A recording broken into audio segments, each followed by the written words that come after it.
all right? I'll bring you some water. I'm fine. You just said something funny is all, and it made me choke a bit.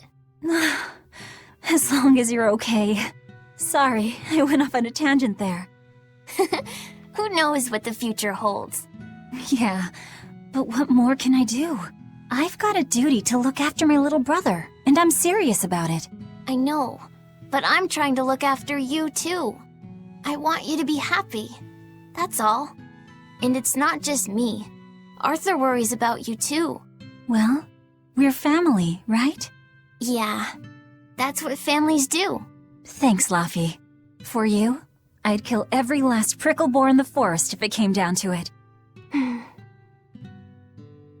What am I doing? I need to hurry and get dinner ready.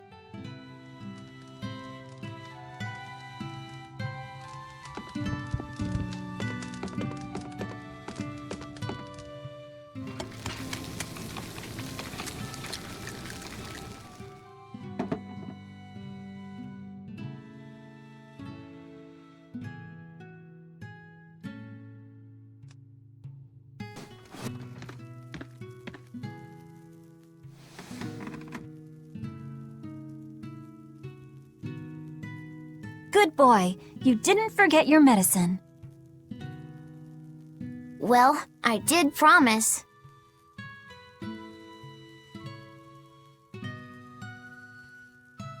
Tomorrow's a scarlet night.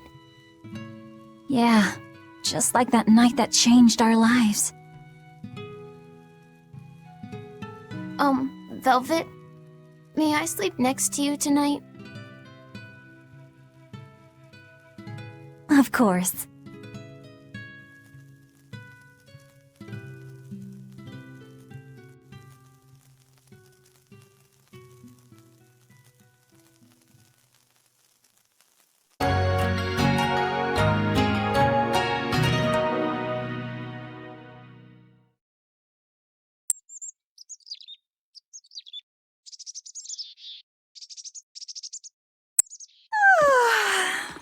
Okay, let's see. Today, I've got to dry some meat and use that cheese I've been saving to make a quiche for...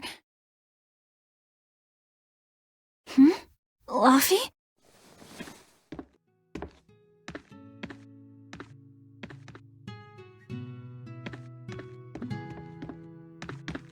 You little... Where have you gone?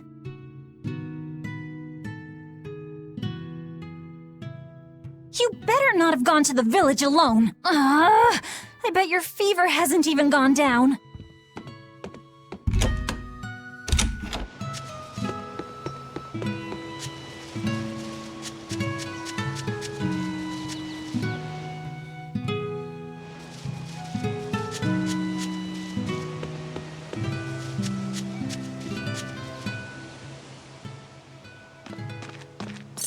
Hey, has Laffy been here? No. I haven't seen him.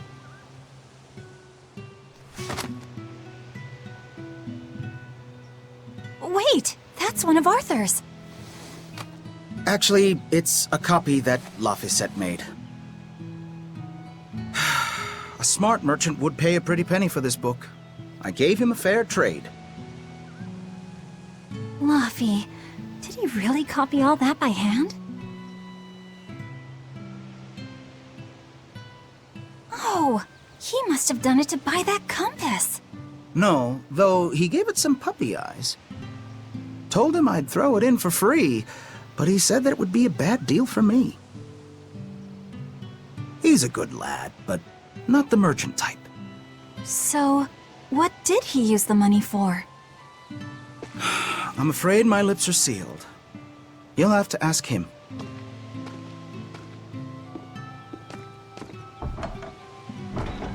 Velvet, I saw Laffy walking around. Is he okay? He's not okay. Where'd you see him? He was headed for the forest. I'll help you look for him. Thanks. Do a sweep of the village, just in case. I'll check the forest.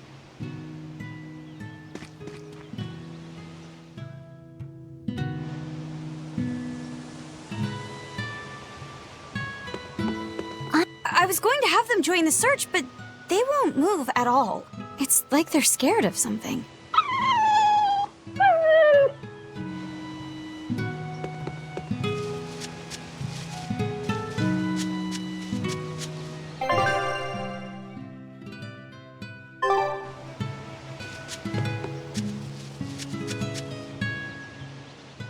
Have you seen Laphicet? Nope, can't say that I have. All right, let me know the second you see him. Got it. Is he in bad shape? Well, he refuses to stay in bed. He needs his rest, but he's always walking around or reading outside. I can't say I'm surprised. He's always been a curious lad. He likes reading difficult books.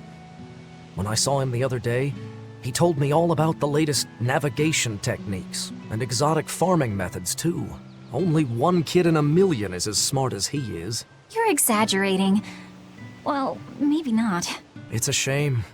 If he could go to school in the capital, I'm sure he'd make a name for himself as a scholar. The capital? Isn't that days and days by ship from Taliesin? No way. Not happening. Even if he gets better, I could never let him go that far away all by himself. He can handle it. He's actually a very responsible boy. I don't think you need to worry.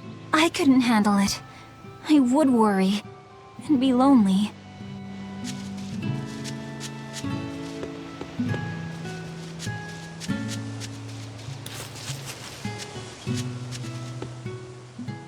Hey, Velvet, did you hear the news? Tonight is going to be another Scarlet Night. I remember the moon turned red 7 years ago. But what is it anyway? It's a red lunar eclipse. It happens every several years or so. Apparently, you can predict the next one by watching the movements of the stars. According to legend, a crimson moon is a gate that connects our world to the next. It's also said to be proof of humanity's sins. You sure know a lot about it. Laphicet taught me, just a few minutes ago. You saw Laffy? Where'd he go? Actually, I don't know. Sorry. Aww.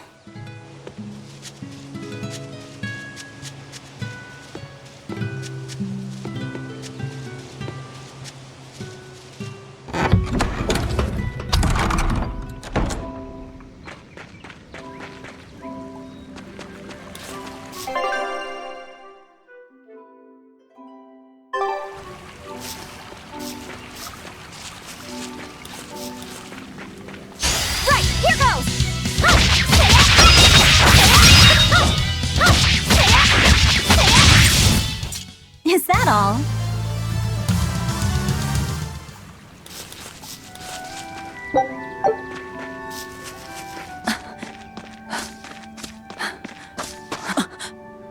Fluffy! Velvet, Can you walk? How's your fever? I'm fine. I was just taking a break. You little... You know better than this, Laphicet. Running off without telling me. What if something happened to you? You wouldn't be the only one hurt. Do you understand that? I'm sorry. If you want to do something, just ask. I know I'm a crummy big sister, and I can't afford to buy you all the things you want. No, that's not why I went out. You see, it was just...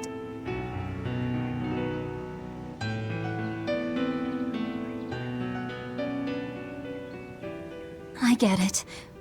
You're right. I forgot the flowers for the graves. Yeah, so I was going out to the Cape, and I thought... You want to see the ocean too, don't you? Well, yeah, that too. Fine. Just for today, though. Are you sure? I am. But next time you run off like that, I'm strapping you to your bed. Yes, ma'am. Good. It's off to the Cape then. Hooray! Remember how we went out together to pick princessias on the morning of Celica's funeral? Yeah, I was only 4, but I remember. We couldn't find any in the village or at the Cape. Right, because the demons had made a mess of them. And then you suddenly started climbing down the edge of the cliff. You ran over and grabbed me. You had the scariest look on your face. Of course I did. Do you have any idea what I'd do if I lost you too? You'd still have Arthur. He'd help you. He'll help the world. He's quite the guy. That's probably true. But I'd still miss you like you wouldn't believe. I know. I'm sorry, sis.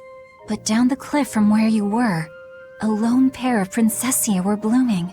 I remember. A gentle breeze came in, and it smelled like Celica. That's right. That's why I believe those flowers were a message from her. Do you know what Princessia flowers signify? An irreplaceable treasure, and wishes for good health for many years to come. Right.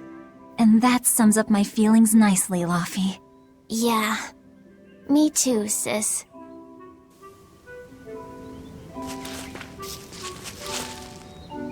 How about I make you some apple boo when we get home, Laufey? Appleboo? What's that? Grated apples. Whenever I caught a cold when I was little, Celica would make it for me. It's sweet and tart and juicy and crisp. Eating it always made me feel better. Well, apples are good for you. But what does the boo mean? When I was a baby, I would always say boo-boo when I wanted to eat an apple. So that's where the name comes from. Wait, you called apples boo-boo? You must have been a strange baby. You used to do the same thing. When Celica and I heard you, we laughed so hard. Boo!